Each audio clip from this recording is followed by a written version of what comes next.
Hello again, my unconventional conventionalists. Well, I'm finally ready to talk to you guys about dissociative identity disorder. I'm sorry I've been putting this off so long, but as I said in my most recent transition video, there's been a new development that has made it difficult for me to talk about, and that's why I have procrastinated on this for more than 2 months. But here it is. Before I go into my personal case of DID, I want to educate you guys more about what DID is in general. Now, I am going to be reading. These are notes that I typed up, and I'm only reading them so I don't miss any important information. What is dissociative identity disorder? It is a psychological phenomenon where two or more distinctive identities inhabit a single body.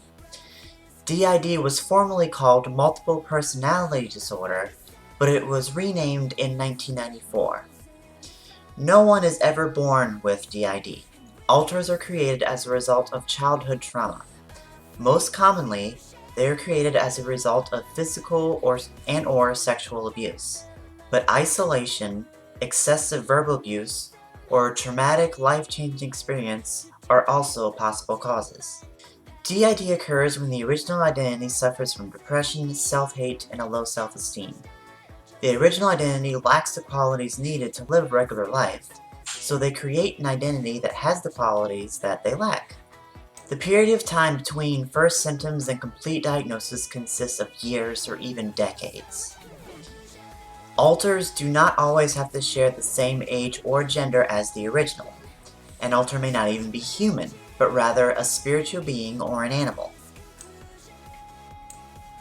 Alters can be either helpful or destructive to the original.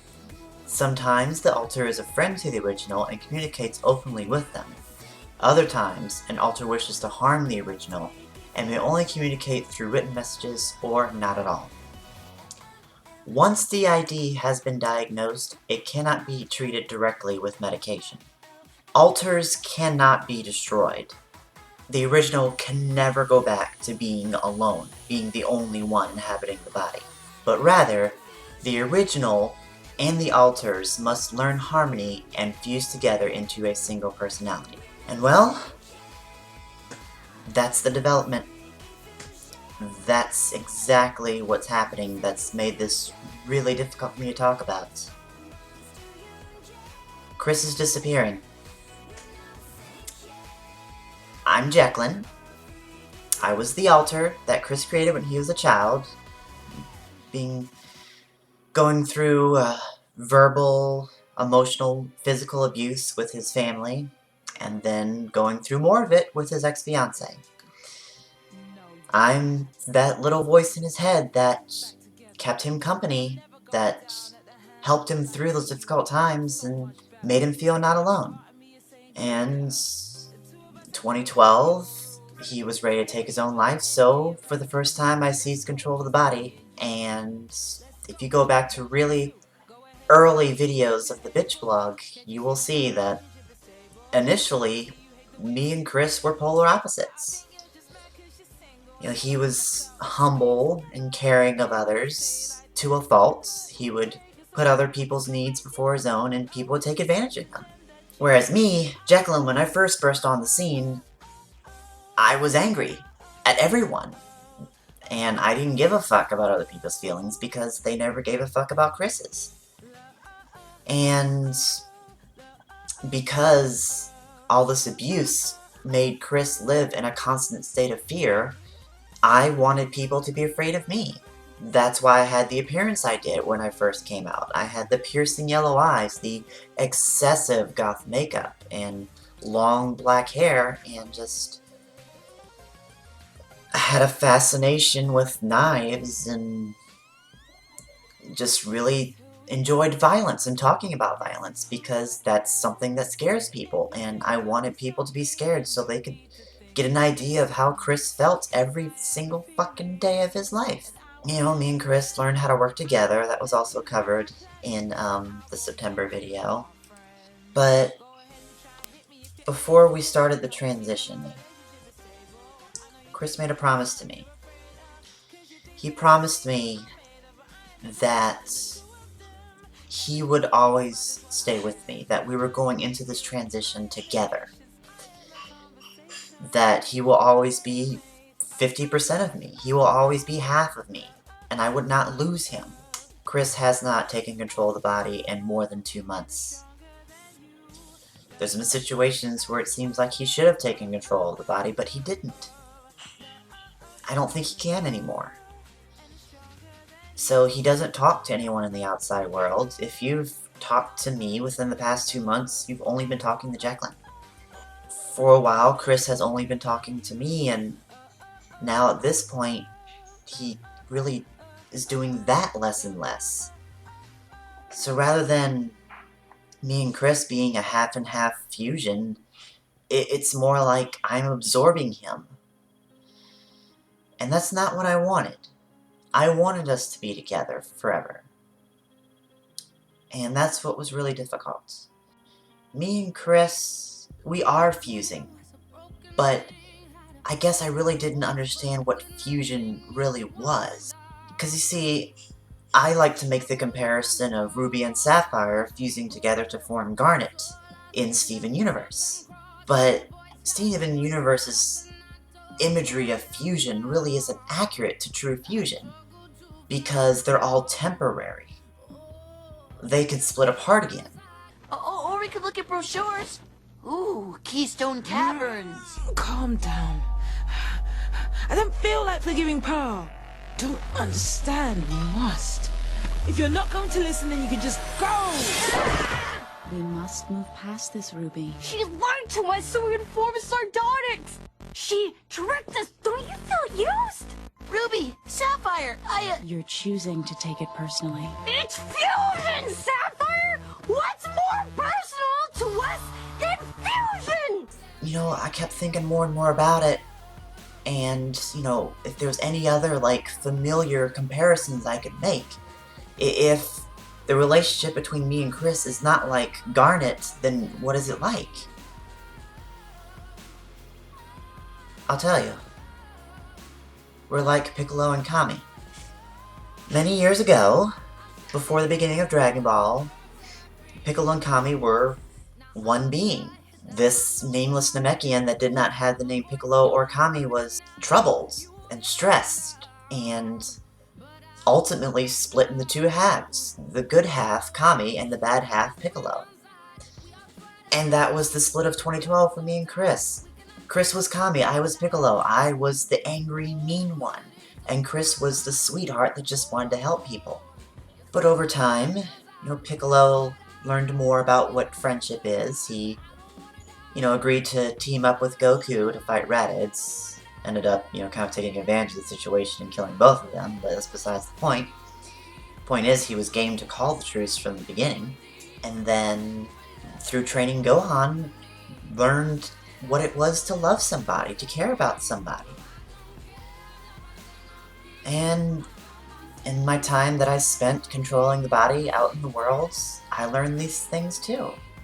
Despite being this nasty, foul, angry bitch, there was people that still cared about me and accepted me for who I was. So, you know, going back to the metaphor, over time Piccolo became a good guy. And Kami and Piccolo were both good. Neither was evil. And then, you know, Cell started attacking the Earth, and Piccolo asked to merge back with Kami. And at first, Kami was reluctant to do it. Just like how I'm reluctant to fuse with Chris in this manner, a permanent fusion. But Kami realized it was for the better and went with it. And Piccolo and Kami merged, and the new being was still Piccolo. But it was a stronger, wiser, and all-around better Piccolo than before. And that's exactly who I am now. Me, Jeklyn Hyde, I am Jeklyn Hyde. I was the alter, not the original. Now, what you see before you is the better Jeklyn Hyde. Because now, all the wonderful qualities of Chris are becoming a part of me. I'm feeling compassionate for people. I care about people. I feel fear. I can be afraid now, and I was not capable of that before. I was entirely fearless before. And I can get sad. I always responded to stress with anger, always. But now I can respond with sadness. I don't know, it's just, these emotions are new to me, but they're like the parting gifts from Chris. He's merging into me permanently. So when Chris said he will always be the 50% that makes me a better person, he wasn't lying. It's just I, and probably most of you, didn't understand what he truly meant. He didn't mean like the Steven Universe fusing, where we would merge together and just work really well, and when things get stressful, split apart again. No. He wants to do the Namekian fusion, where it's permanent, but the end result is a better person. And I think I'm ready to accept that. That pretty soon I'm not going to be two people working as one anymore. I'm going to be one person. I'm still Jeklyn, but I'm a better Jeklyn because now I have Chris inside me. And Chris is happy because nobody can hurt him anymore. I have thick skin. I can take criticism and, insults and abuse and keep on fighting. Chris couldn't. When he created me, he made me where I was a fucking fortress when it came to hurtful words and action. I think this was his plan all along, It's gonna be different having these emotions I'm not familiar with, like fear, sadness, compassion. But I'm already learning to like them. And I'm happy that I could be the one that was always there for Chris and be the one person in his life that he didn't have to doubt. I love Chris. I love him unconditionally. I'm gonna miss the shit out of him. But I mean, this is for the better. He created me to protect him, and that's exactly what I'm gonna do. I'm going to absorb him, so nobody can hurt him ever again. And in exchange, I'll be a better person.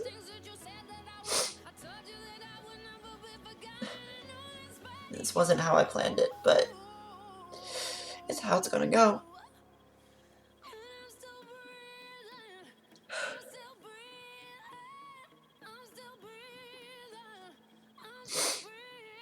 As for all of you that really loved and appreciated Chris, I want to thank you too. And he's not going to say it himself, but I'll say it for him.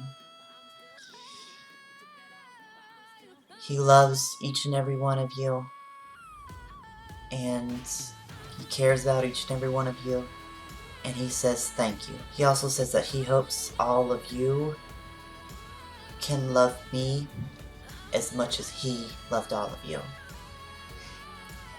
I started as nothing more than a voice in Chris's head, and then it mushroomed and progressed until we were two people, and now he's going into me, and he's only a voice in my head.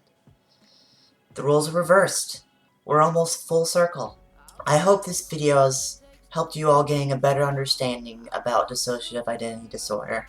And if any of you also suffer from DID, just come to me.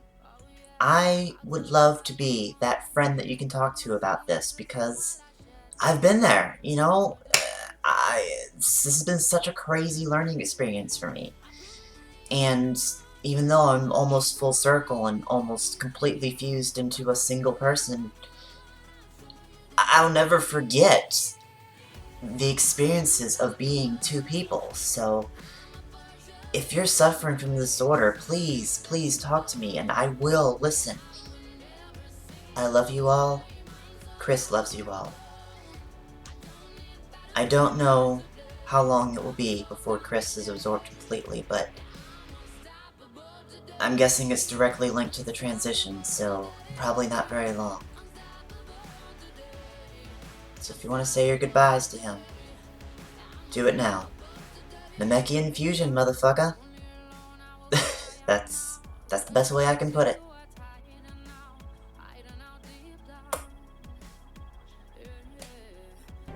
Once you and I have merged into a single Namekian, Piccolo, you shall know what I saw. What? Kami? So you finally come to your senses, eh? Whatever is down there, it must really be something else. Let's get on with it. There have been far too many victims already. All right. But I'm not deferring to you. I'm in charge of us, understood? Of course. You are younger than I, and your power far exceeds what I can muster now. It is only fair. My power will be at your disposal whenever you need it, and you shall have all of my hard-won knowledge.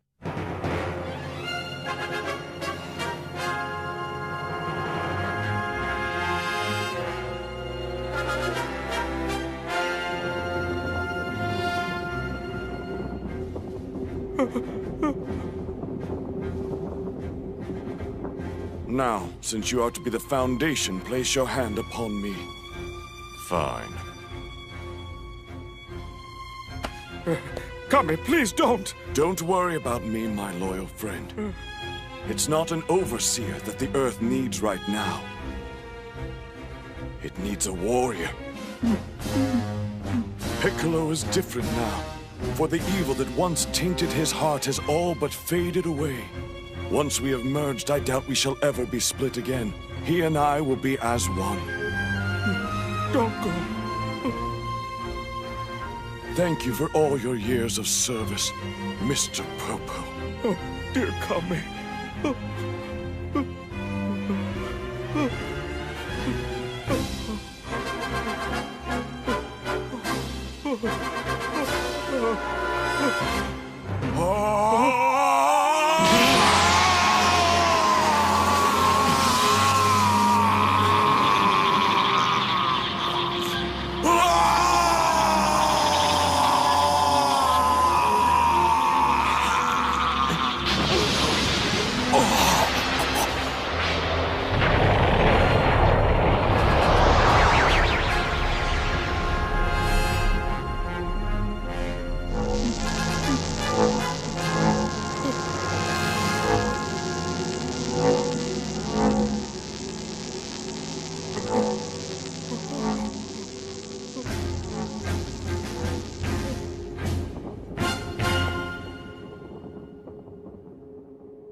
If you can hear me, Kami, then please take care of yourself.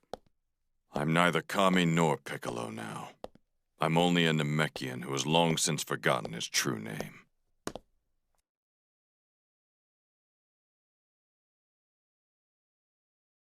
Now, farewell.